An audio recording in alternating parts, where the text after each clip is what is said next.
Hello friends, एक बार फिर स्वागत है आपका अपने YouTube channel Shri S&P mathematics पर।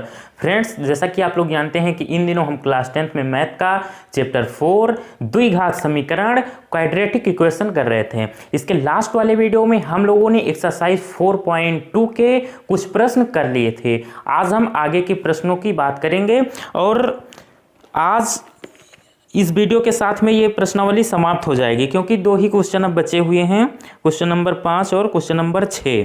ठीक है, और ये दोनों ही क्वेश्चन बड़े लाजवाब हैं, दम है इन क्वेश्चनों में। तो देखिए, ये प्रश्न नंबर 5 जो है, इसमें समकोण त्रिभुज की बात की गई है। समकोण त्रिभुज की बात की गई है। तो इस प्रश्न को करने से पहले मैं आप लोग को थोड़ा इसका बेसिक बताना चाहता हूँ। ठीक है, क्योंकि अगर बेसिक आपको पता है तो और प्रश्न में कुछ रखा ही नहीं है, और अगर बेसिक आपको नहीं बताऊंगा, मैं डायरेक्टली अगर प्रश्न ही करवा दूंगा ना, तो मुझे नहीं लगता कि आपको समझ में आएगा। कुछ बच्चों को जिन्होंने पिछले क्लास से 6, 7, 8 से मैथ में मेहनत करते आ रहे हैं, उनको तो दिक्कत नहीं होगी, लेकिन तो जो बच्चे थोड़ा किसी वजह से, किसी प्रॉब्लम से नहीं पढ़ पाए हैं, उनको समस्या होगी। तो इसलिए आप लोग बस 2-4 मिनट टाइम देकर इस प्रश्न के बारे में, इसमें एक त्रिभुज के बारे में और इसमें एक परिमेय, एक थ्योरम लगेगी, पाइथागोरस परिमेय, उसको मैं आप लोग को पहले समझा दूं, फिर क्वेश्चन पे आते हैं। ठीक है, तो बात की जाए अगर त्रिभुज की, ट्रायंगल की, तो ये होता है हमारा ट्रायंगल। ठीक है, 3 भुजाएं होती हैं त्रिभुज में। कितनी भुजाएं? 3 भुजाएं होती हैं, और 3 कोण होते हैं, और 3 शीर्ष होते हैं प्रत्येक त्रिभुज में। अब यहाँ समकोण त्रिभुज की बात की गई है। तो समकोण त्रिभुज क्या होता है? जिसमें कोई एक कोण कितना 90 डिग्री का, 90 डिग्री का हो, और शेष 2 कोण न्यून कोण हो। न्यून कोण क्या होते हैं? 0 डिग्री से तो बड़े, लेकिन 90 डिग्री से छोटे। ठीक है, तो इसका नाम कर दो आप, नामकरण। मान लो ये A है, ये B है, और ये C है। ये है हमारा कोण A, ये है हमारा कोण B, ये है कोण C। तो ये जो कोण B है, यहाँ पर कोण B हमारा 90 डिग्री है। ठीक, तो कोण B जो है यहाँ पे क्या है? 90 डिग्री। तो इसका एक कोण समकोण है। 90 डिग्री का क्या बोलते हैं? समकोण। अब देखो, इतना चीज आपको पता हो गया। अब देखो आगे की कहानी। ये जो त्रिभुज है ना, अगर यहां से देखा जाए, कोई व्यक्ति अगर मान लो यहां से देख रहा है, यहां से देख रहा है, यहां से, तो जहां से देखेगा, जहां से व्यक्ति देखेगा, उसके सामने वाली भुजा क्या होगी? हमेशा किसी भी त्रिभुज में अगर जहां से देखा जाएगा जिस कोण से, तो उसके सामने वाली भुजा को हम क्या लंब बोलते हैं? क्या बोलते हैं? लंब। लंब बोलते हैं। ठीक है, और समकोण जो ये 90 डिग्री है ना, इसके सामने वाली भुजा हमारी जो होती है, उसे हम कर्ण बोलते हैं। क्या बोलते हैं? कर्ण बोलते हैं। और बची ये, तो ये हमारा हो गया आधार। इसे हम क्या बोलते हैं? आधार, इंग्लिश में बेस बोलते हैं। तो ये 3 भुजाएं हैं, और इनका नाम आपको पता चल गया। ये हमारा लंब होता है, ये कर्ण होता है, और ये आधार होता है। तो कर्ण जो भुजा होती है ना, वो त्रिभुज में सबसे बड़ी भुजा होती है, कि सबसे बड़ी भुजा होती है। अब यहां पर हम आपको एक थ्योरम बता रहे हैं, पाइथागोरस प्रमेय।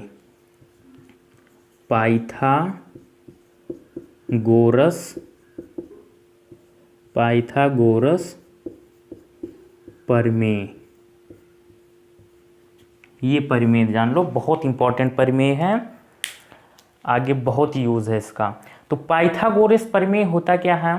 पाइथागोरस प्रमेय है ना, तो ये कर्ण का स्क्वायर, कर्ण का वर्ग बराबर होता है आधार के वर्ग और प्लस लंब के वर्ग के। ये है परिमेय। क्या, कर्ण भुजा जो कर्ण है इसका अगर वर्ग करें तो ये बराबर होगा शेष दोनों भुजाओं के वर्गों के योग के। तो शेष दो भुजा क्या है, आधार, आधार इसका वर्ग और प्लस में लंब, लंब का वर्ग। तो ये हमारा थ्योरम है, पाइथागोरस थ्योरम, आपको पता होना चाहिए। और इसे हम ऐसे भी लिख सकते हैं क्या, ये कर्ण, इसको लिख दो आप के फॉर कर्ण, के स्क्वायर बराबर आधार ए स्क्वायर प्लस लंब एल, शॉर्ट फॉर्म में आप इसको ऐसे भी लिख सकते हो। तो आपको याद कैसे रखना है वो देखो, पाइथागोरस प्रमेय जो है ना वो कर्ण का वर्ग शेष दोनों भुजाओं के वर्गों के योग के बराबर होती है। ठीक है, ऐसे आपको याद रखना है। तो ये थोड़ा सा बेसिक था इस प्रश्न को करने से पहले जो मैंने आपको बताया। अब हम लोग क्या करने वाले हैं, अब हम आते हैं अपने प्रश्न पर। अब बहुत बेहतरीन समझ में आने वाला है, आपको देखना मज़ा आ जाएगा। इसमें कह रहा है एक समकोण त्रिभुज की ऊंचाई इसके आधार से 7 सेंटीमीटर कम है। चलो एक पहले हम बनाते हैं क्या, समकोण त्रिभुज बनाते हैं। समकोण त्रिभुज ये हमारा बन गया, इसको आप नाम दे दो ए, इसको आप नाम दे दो बी, इसको नाम दे दो आप सी। ठीक है, अब इसमें कह रहा है कि एक समकोण त्रिभुज की ऊंचाई इसके आधार से, अब आपको पता चल गया आधार किसे बोलते हैं, ये है हमारा आधार। ऊंचाई अगर बात की जाए तो ये हो गई हमारी ऊंचाई, ये होता है कर्ण। अब देखो त्रिभुज की ऊंचाई इसके आधार से 7 सेंटीमीटर कम है, मतलब इसकी जो ऊंचाई है वो इसके आधार से 7 सेंटीमीटर कम है। अब आधार तो हमें पता ही नहीं है, तो हम क्या करते हैं, माना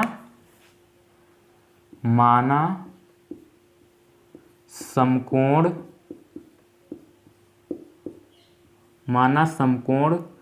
त्रिभुज का आधार बराबर x सेंटीमीटर। हमने ये माना है अपने तरफ से कि इसका जो आधार है वो x सेंटीमीटर है। कितना, x सेंटीमीटर। तो प्रश्नानुसार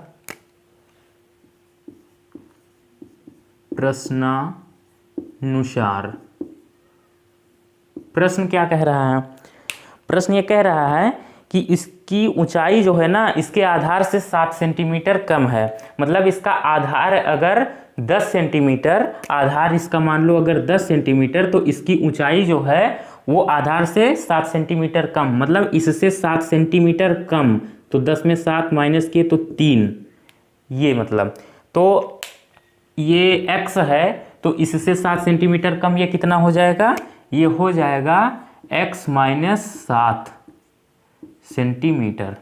ठीक है, तो प्रश्नानुसार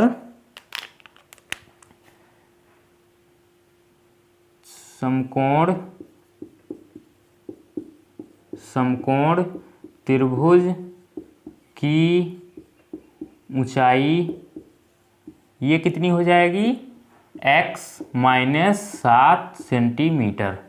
ठीक है, ये प्रश्न कह रहा है, मैं नहीं कर रहा हूँ, ये प्रश्न आपका बोल रहा है कि इसकी जो ऊंचाई है त्रिभुज की ना वो इसके आधार से कितना, x माइनस 7 सेंटीमीटर कम है। अब आगे देखो, यदि कर्ण 13 सेंटीमीटर का हो, कर्ण दे रखा है 13 सेंटीमीटर, ये भुजा AC ये दे रखी है 13 सेंटीमीटर, कर्ण दे रखी है 13 सेंटीमीटर। आगे पढ़ो अब। तो अन्य दो भुजाएं ज्ञात कीजिए। अन्य दो भुजाएं ज्ञात करनी है, मतलब आधार और लंब हमें ज्ञात करना है। एक भुजा दे रखी है, कर्ण हमें दे रखी है, तो हम ये प्रमेय उपयोग करेंगे, पाइथागोरस प्रमेय। ठीक है, तो देखो लिखते हैं हम क्या, पाइथागोरस प्रमेय से, पाइथागोरस प्रमेय से। अब पाइथागोरस प्रमेय क्या है कि कर्ण का वर्ग बराबर आधार का वर्ग और प्लस में लंब का वर्ग। ठीक है, ये है पाइथागोरस प्रमेय। आगे देखो, अब तो कर्ण हमें दे रखा है कितना, 13 सेंटीमीटर। तो 13 का वर्ग बराबर आधार कितना, x, तो x का स्क्वायर प्लस लंब कितना है हमारा, x माइनस 7 सेंटीमीटर, तो x माइनस 7 का स्क्वायर, इसका भी स्क्वायर होगा, कर्ण का भी। तो मैंने क्या किया, ये जो परिमेय थी ना पाइथागोरस परिमेय, उसमें उठाकर सारी वैल्यू रख दी। अब क्या करने वाले हैं, यहाँ पर एक फॉर्मूला आप लोग को पता होना चाहिए, a माइनस बी का होल स्क्वायर। तो पहले इसको करिए, 13 का वर्ग कितना होता है, 169 बराबर x का square plus a minus b का होल स्क्वायर होता है a square plus b square का मतलब 7 का स्क्वायर 49 हो जाएगा, b स्क्वायर माइनस का 2ab, 2 और ये है 7, 2 7 जा 14 और x, तो 14x, ये हो गया हमारा a माइनस बी के होल स्क्वायर से मैंने खोला है। आप लोगों ने क्लास 9th में ये फॉर्मूला पढ़ा था, और मैंने अभी लास्ट वाले एक्सरसाइज में भी 4-5 फार्मूले लिखवाए थे, उसमें मैंने फॉर्मूला आपको करवाया था। तो अब देखो क्या होने वाला है, इसको आप 169 को आप इधर ले लो, तो ये इधर x स्क्वायर ये दोनों जुड़ जाएगा, ये हो जाएगा 2x स्क्वायर, और ये माइनस का 14x और ये प्लस का 49, ये इधर जाएगा माइनस का 169। इसको मैंने इधर ले लिया है, इधर प्लस में था, जब बराबर के इधर गया तो ये माइनस का हो गया। अब इधर कुछ नहीं बचा, तो इधर 0 बचा, तो आप चाहे 0 इधर लिखो या 0 आप इधर लिख लो, उससे कोई दिक्कत नहीं है प्यारे। अब देखो, अब क्या करेंगे हम, 2x स्क्वायर माइनस का 14x, अब ये प्लस और माइनस दोनों के चिन्ह विपरीत हैं तो घट जाएंगी संख्याएं, तो इससे घटा लो, तो 9 में 9 गए 0, 6 में 4 गई 2 और ये 1। अब संख्या ये बड़ी है तो इसके सामने वाला चिन्ह लगाएंगे, बराबर में 0। अब कुछ कॉमन दिख रहा है, जी हाँ 2 कॉमन दिख रहा है, तो ले लो कॉमन, तो ये हो गया x स्क्वायर माइनस 2 7 14x और माइनस में 2 6 12 और 0, ये हो गया कॉमन हमारा। कॉमन लेने का मतलब होता है भाग देना, मैंने सब में 2 से भाग दे दिया है। अब देखो, ये हो गया हमारा x स्क्वायर माइनस का 7x माइनस का 60 इज इक्वल्स टू, अब ये जब 2 है, जब ये इधर जाएगा तो ये डिवाइड में हो जाएगा, ठीक है। और किसी भी भिन्न का अगर अंश जो है 0 हो जाए तो वो पूरी भिन्न 0 हो जाती है। x स्क्वायर माइनस का 7x माइनस का 60 इज इक्वल्स टू 0, ये हमारा क्वाड्रेटिक इक्वेशन आ चुका है। अब हम क्या करने वाले हैं, इसको गुणनखंड विधि से सॉल्व करेंगे। तो सॉल्व कर लो, जगह की थोड़ी कमी है इसलिए हम इसको रफ कर रहे हैं। अगर आप नोट करना चाहो तो वीडियो को रोक करके नोट कर लो या स्क्रीनशॉट ले लो। हो गया,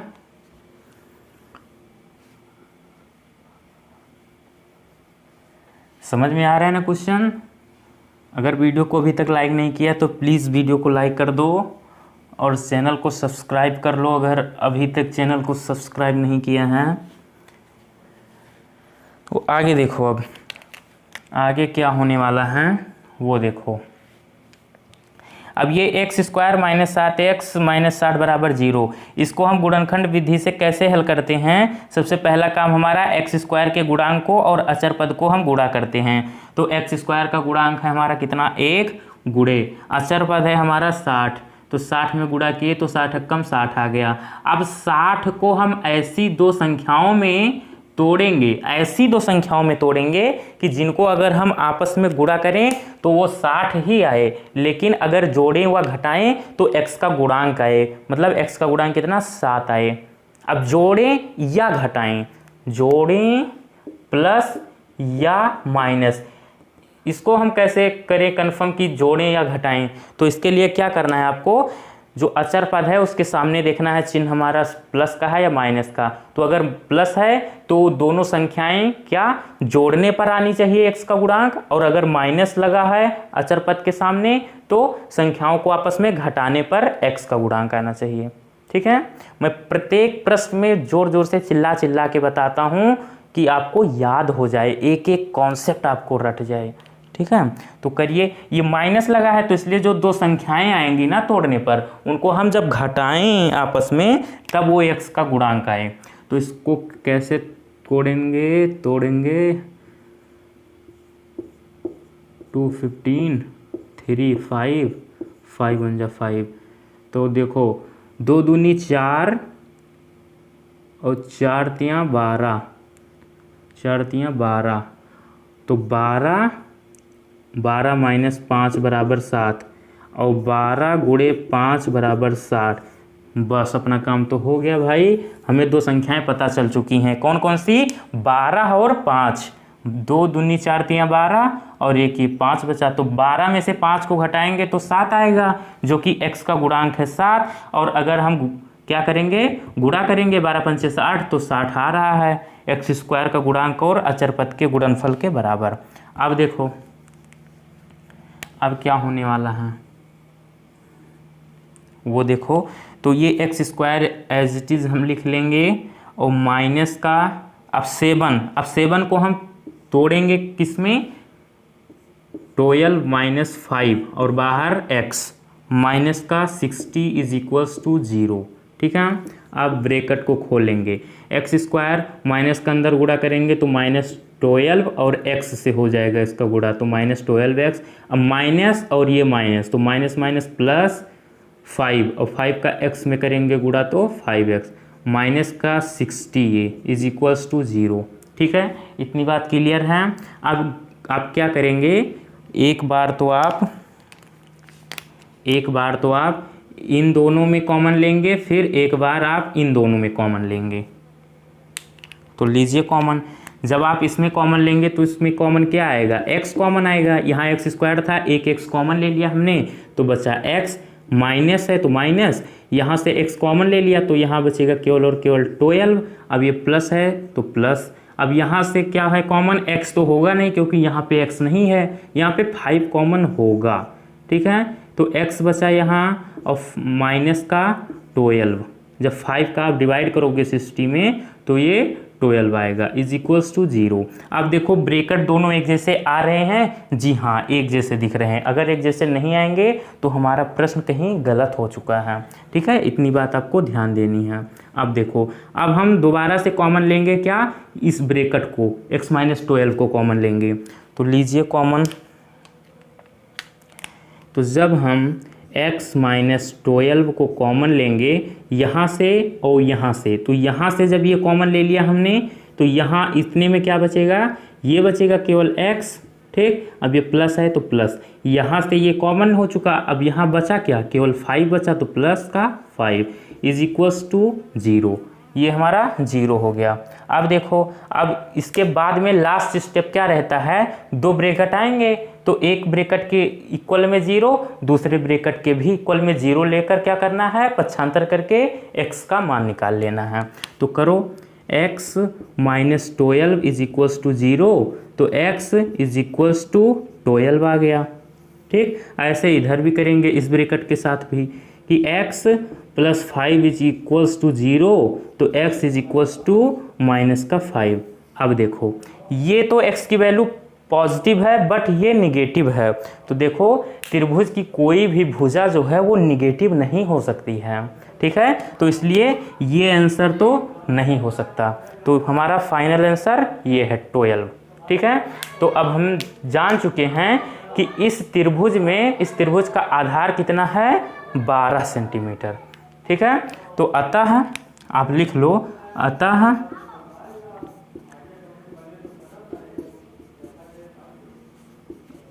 अतः त्रिभुज का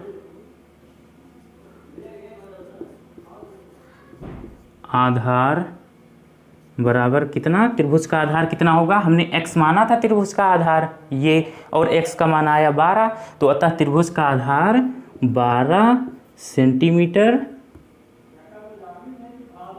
व ऊंचाई ऊंचाई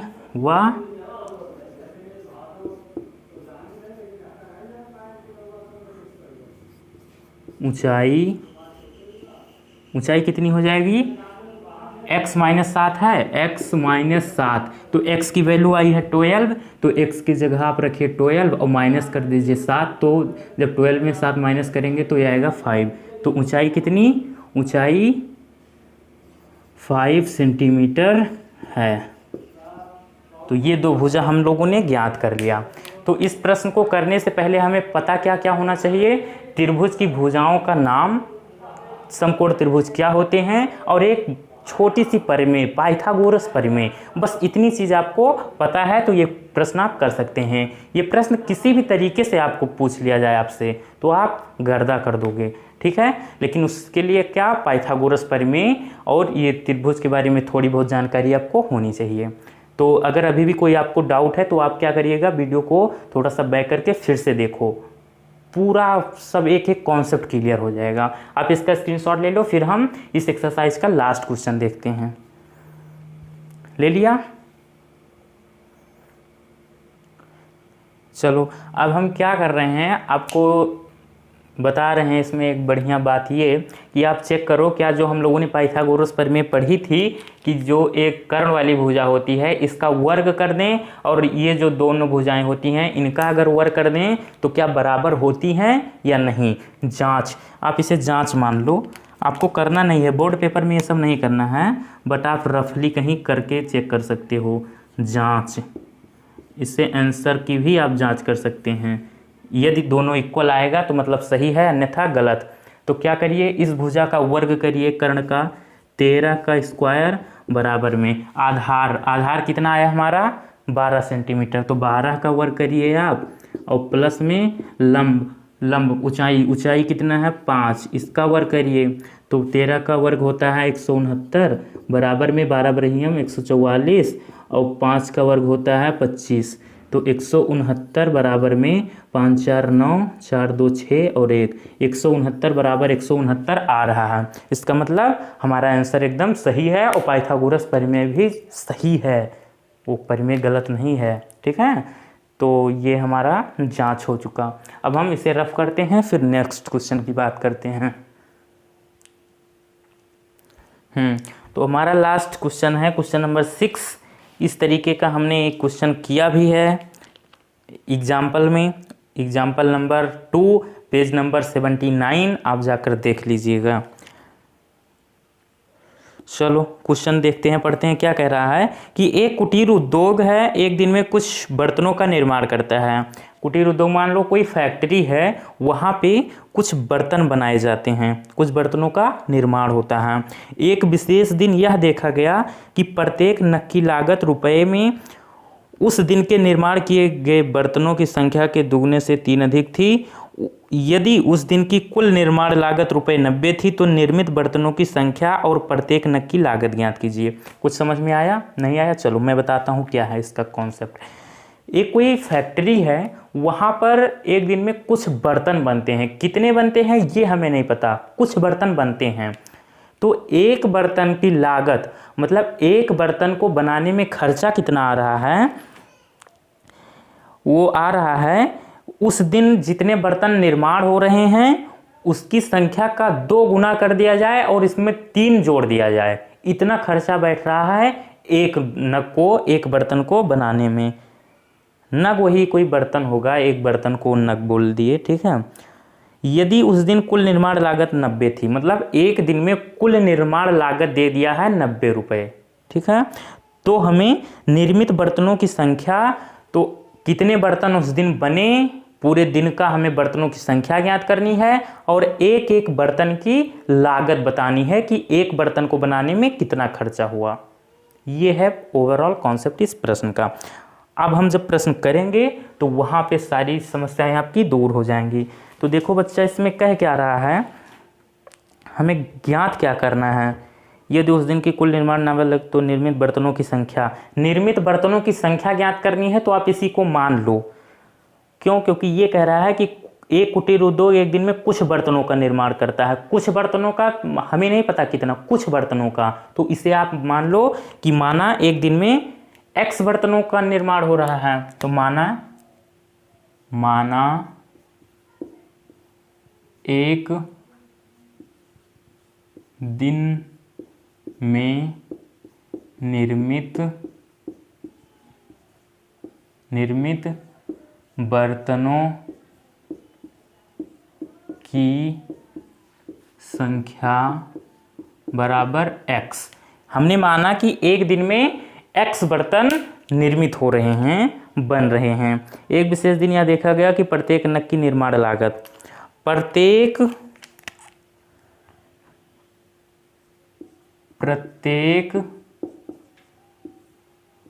बर्तन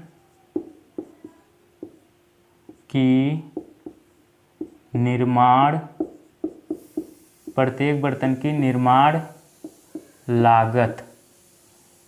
निर्माण लागत या खर्च बोल दो, जैसा आप बोलना चाहो। प्रत्येक बर्तन की निर्माण लागत जो है, ये प्रश्न में कह रहा है कितना, प्रत्येक बर्तन की निर्माण लागत उस दिन निर्माण किए गए बर्तनों की संख्या के 2 गुने। मतलब उस दिन जितने बर्तन बन रहे हैं, अब कितने बन रहे हैं ये हमें नहीं पता, हम लोगों ने मान लिया कि x बर्तन बन रहे हैं, तो इसकी संख्या का 2 गुना, मतलब 2x हो गया। x का 2 गुना 2x, और वो उसमें से कितने, संख्या के 2 गुने से 3 अधिक थी। मतलब इसमें 3 हम जोड़ देंगे तब वो क्या आएगा, प्रत्येक बर्तन की निर्माण लागत आएगी। एक बर्तन को बनाने में कितना खर्च हुआ था ये आएगा। आगे देखो, प्रश्न पढ़ते रहो और काम करते रहो अपना आगे। यदि उस दिन की कुल निर्माण लागत 90 थी, एक दिन की कुल निर्माण लागत 90 थी, चलो कुल लागत लिख लो आप, कुल निर्माण लागत 90 रुपये विशेष दिन के लिए। उस विशेष दिन की कुल निर्माण लागत 90 रुपये थी। अब हम क्या करेंगे, तो निर्मित बर्तनों की संख्या और प्रत्येक नग की लागत। देखो, अगर हमें एक दिन की या उस विशेष दिन की कुल निर्माण लागत अगर ज्ञात करनी है तो हम क्या करेंगे, हम कुल निर्माण लागत, अगर हम ज्ञात करना चाहें कुल निर्माण लागत तो कैसे ज्ञात किया जाता है, बस समझने वाली बात यही एक लाइन है आपको कि कुल निर्माण लागत जो है वो हम किस तरीके से ज्ञात करते हैं। एक दिन में जितने बर्तन बन रहे हों, जितने बर्तनों का निर्माण हो रहा हो वो, और प्रत्येक बर्तन की निर्माण लागत का आपस में गुणा कर दो, तो हमें क्या पता चल जाएगा कि एक दिन में कुल कितना खर्चा हो रहा है निर्माण में। तो क्या करेंगे, एक दिन में निर्मित बर्तनों की संख्या, एक, या ऐसे शॉर्टकट में लिख दो, कुल बर्तनों की संख्या, कुल बर्तनों की संख्या गुणा करेंगे हम किससे, प्रत्येक बर्तन की निर्माण लागत, प्रत्येक बर्तन की निर्माण लागत, ठीक है, प्रत्येक बर्तन की निर्माण लागत। तो कुल निर्माण लागत प्रश्न में आपके कह रहा है, चिल्ला चिल्ला के कह रहा है कि एक विशेष दिन कुल निर्माण लागत रुपये 90 है, तो 90 लिख लीजिए आप, 9090 ये दे रखा है, बराबर कुल बर्तनों की संख्या कितनी, हमने माना है कि एक दिन में निर्मित बर्तनों की संख्या x है, इंटू प्रत्येक बर्तन की निर्माण लागत, प्रत्येक बर्तन की निर्माण लागत 2x + 3 है, 2x प्लस का 3। सारी समस्या यहीं तक थी। अब क्या करना है, बस गुणा भाग कर लेना है। तो 90 इज इक्वल्स टू एक्स का 2x में करेंगे गुणा तो ये हो जाएगा 2x स्क्वायर, प्लस x का 3 में करेंगे तो ये हो जाएगा 3x। ठीक है, अब क्या करेंगे, पक्षांतर कर लेंगे। 90 को आप इधर ले लो तो ये हो जाएगा 2x स्क्वायर प्लस 3x तो रहेगा ही रहेगा। ये जब इधर आएगा तो ये माइनस का 90 हो जाएगा। इधर प्लस में था, बराबर के इधर लिया ना हमने, तो ये हो जाएगा माइनस का। अब बराबर इधर बचा क्या, 0। तो आप 0 को चाहे इधर लिख लो चाहे इधर लिख लो, उससे कोई दिक्कत नहीं। अब क्या होगा, अब ये क्वाड्रेटिक इक्वेशन बन चुका, इसे हम गुणनखंड विधि से सॉल्व करेंगे। तो गुणनखंड विधि से सॉल्व करना आप लोगों को आ गया है। बहुत प्रश्न किए हम लोगों ने। सबसे पहला काम क्या रहता है, एक्स स्क्वायर के गुणांक को और अचर पद को हम आपस में गुणा करते हैं। तो करिए गुणा। एक्स स्क्वायर का गुणांक कितना है, 2 इंटू अचर पद कितना हमारा 90। तो 92 जा 180। अब 180 को आप ऐसी दो संख्याओं में तोड़िए कि जिन्हें आपस में अगर गुणा करें तो वो 180 ही आए, और अगर हम उन्हें जोड़ें या घटाएं तो x का गुणांक आए। x का गुणांक 3 है। तो देखो अब ये कैसे पता करें कि उन दोनों संख्याओं को जोड़ने पर x का गुणांक आना चाहिए या घटाने पर। तो उसके लिए क्या करेंगे, आप अचर पद के सामने देखेंगे कि चिन्ह हमारा कौन सा है, साइन हमारा कौन सा है। तो साइन है हमारा अचर पद के सामने माइनस का, तो इसलिए उन दोनों संख्याओं को घटाने पर आना चाहिए x का गुणांक। ठीक है, तो इसको तोड़िए। 180 को क्या करिए आप फैक्टर करिए। तो 2 9 जा, ठीक है, 2 4 जा 8, 2 5 जा 10, ठीक है, 3 1 जा 3, 3 5 जा 15, 3 5 जा 15, 5 1 जा 5। अब देखिए 2 2 जा 4, 4 3 जा 12 और 3 5 जा 15 माइनस 12 3 हो गया, और आना कितना चाहिए 3 ही। हाँ, तो ये फर्स्ट कंडीशन फॉलो हो रही है। अब अगर गुणा करने पर भी आ जाए 180 तब तो मानो सही है। तो 12 दूना 24, वो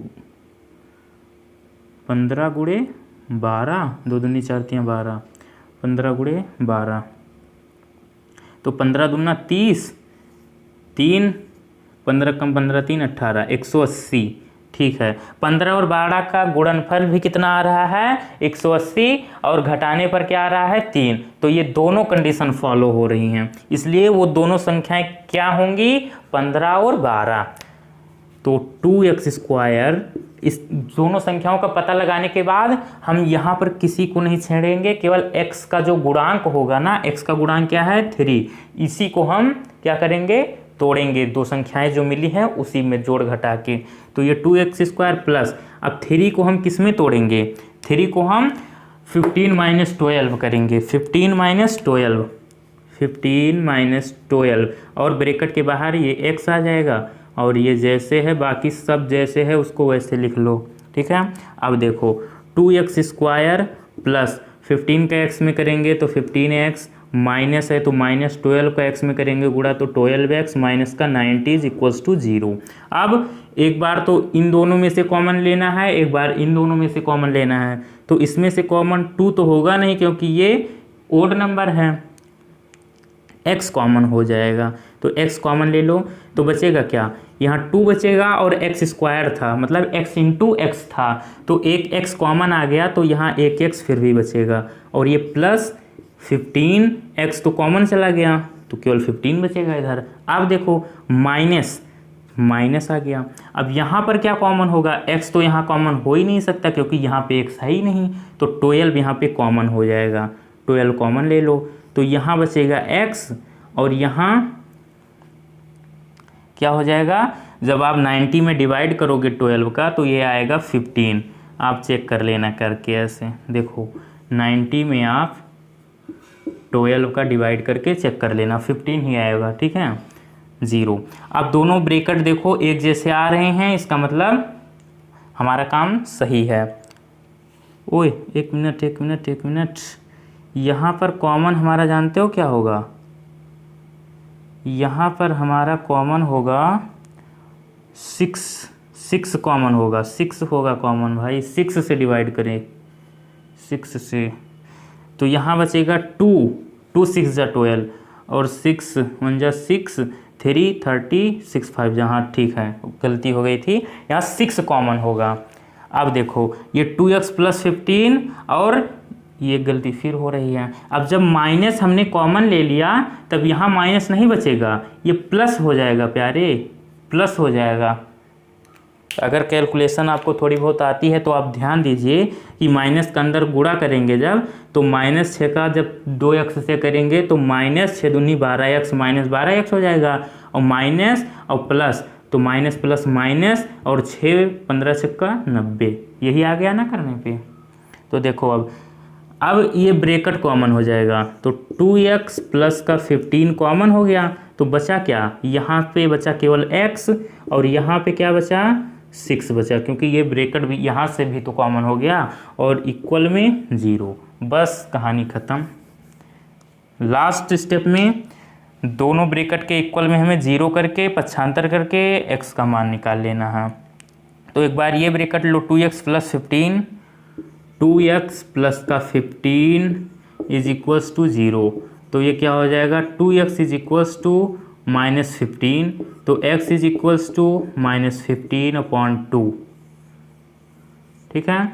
और एक बार x - 6 = 0, तो x = 6।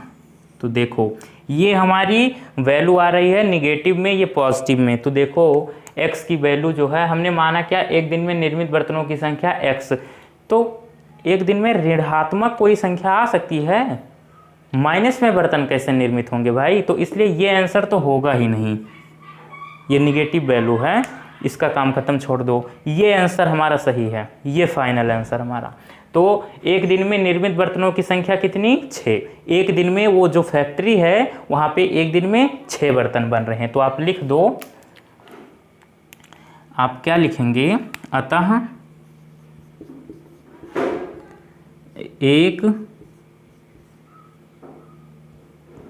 एक दिन में निर्मित बर्तनों की संख्या बराबर 6। एक दिन में कितने? 6 बर्तन निर्मित हो रहे हैं। और अभी एक चीज़ और पूछा है, बर्तनों की संख्या प्रत्येक नग की लागत, मतलब एक बर्तन को बनाने में कितना खर्चा हो रहा है। तो प्रत्येक बर्तन की निर्माण लागत 2x + 3 है। प्रत्येक क्या करनी है? बर्तनों प्रत्येक नग की लागत, प्रत्येक नग की लागत बराबर कितना हो जाएगा? 2x + 3, 2x प्लस का 3, तो x की वैल्यू कितनी आई है? x की वैल्यू आई है 6, तो रख दो यहाँ 6 + 3, तो ये क्या हो जाएगा? 2 6 जा 12 और +3, तो 12 और 3 15। एक बर्तन को बनाने में 15 रुपये का खर्चा हो रहा है, और एक दिन में 6 बर्तन बन रहे हैं। ये हमारे 2 आंसर, प्यारे प्यारे आंसर आ चुके हैं बच्चा, ठीक है। तो आप इसका स्क्रीनशॉट ले लो। हमारा प्रश्न समाप्त हो गया। तो फ्रेंड्स, इस प्रश्न में क्या बोला था, हमें क्या ज्ञात करना था? एक दिन में कितने बर्तन बन रहे हैं और एक बर्तन को बनाने में कितना खर्चा हो रहा था। ये हमारा फाइनल आंसर है। अगर कोई दिक्कत हो तो आप वीडियो को थोड़ा सा बैक करिए, फिर से देखिए, आपकी समस्या ज़रूर सॉल्व हो जाएगी। फिर भी अगर कोई डाउट है तो आप कमेंट कर देना, हम आपके प्रश्नों का जवाब नेक्स्ट वीडियो में दे देंगे, ठीक है। तो फ्रेंड्स, आज के वीडियो हम यहीं पर समाप्त करते हैं। आज के वीडियो आप लोगों को कैसा लगा? अगर अच्छा लगा तो प्लीज़ वीडियो को लाइक करिए, और अगर पहली बार हमारे चैनल पर आए तो प्लीज़ चैनल को सब्सक्राइब करिए और बेल आइकन को ऑन करके ऑल पर क्लिक कर लीजिएगा, जिससे हमारे आने वाले वीडियो की नोटिफिकेशन आपके पास समय समय पर पहुंचते रहेंगे। फ्रेंड्स, यहाँ पर आपको क्लास 10 की मैथ एकदम जीरो से भी जीरो लेवल की पढ़ाई जा रही है। एक एक कॉन्सेप्ट बहुत मज़ेदार पढ़ाया जा रहा है।